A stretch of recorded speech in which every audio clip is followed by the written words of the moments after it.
Motors testifying before Congress. We need to say that she has just admitted once again that she hasn't seen certain documents. Granted, there are many, some 200,000 documents have been submitted, but most of them are from the company. She has also admitted that, importantly enough, she said that the CEOs previous to her tenure, which just recently began, that would be Dan Akerson and then Rick Wagner going back further, quote, would not have known about this. We have been trying to reach Rick Wagner ever since this story broke back in late January, early February. We have received comment from a man named Steve Harris. We can put it up on the screen. Steve Harris says, I was Rick Wagner's communications, again, this is to Fox Business. I was Rick Wagner's communications person at GM before retiring in 2009. I still help him out on a volunteer basis with media requests.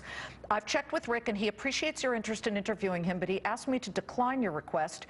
Just for your information, you are the third producer from Fox to contact Rick in the last couple of weeks. He declined the other interview requests as well. Sorry we couldn't be of help. Steve Harris. We thank Steve for finally replying to us. We did try many different avenues to reach Rick Wagner.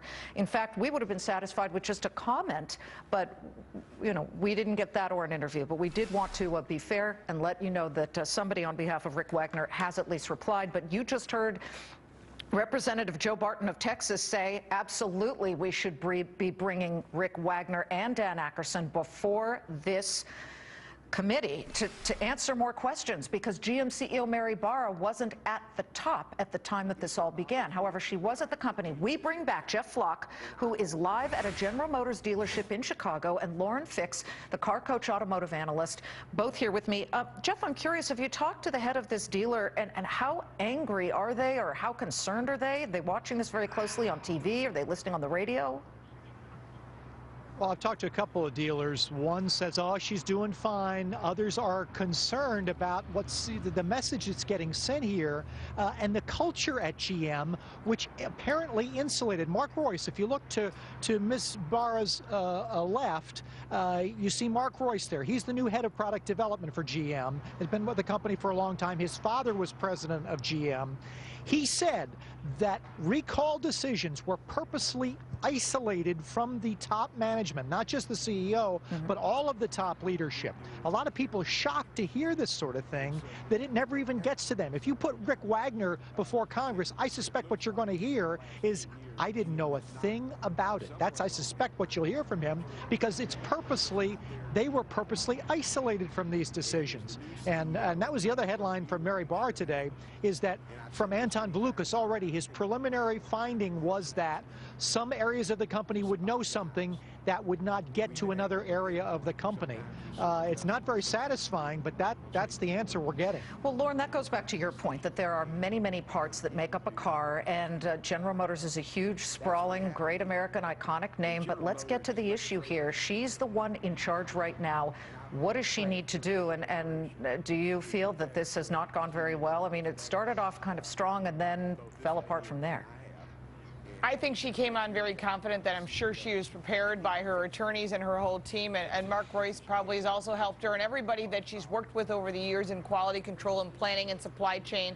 I'm sure everyone wants her to do well. But then as she was unable to answer questions on information that they kind of already knew what they were going to ask her, she kind of had the book in front of her, even in the first few tabs that they were discussing and referencing. I worry that if she doesn't answer the question clearly, rather than saying, I don't know, I don't know, I don't know, it's like almost pleading the fifth. And that's not going to help GM as a brand. That's not going to help her. But I also agree with Jeff. If you put Rick Wagner on, he's going to say, I don't know, I was just the CEO. But then again, you know, he did leave with a $10 million check, and they left everything on us, the taxpayers. And my concern is because they've insulated key players that could have made decisions to say, let's do a recall, let's be proactive, like Mary is doing now with current production cars. You know, what's going to happen?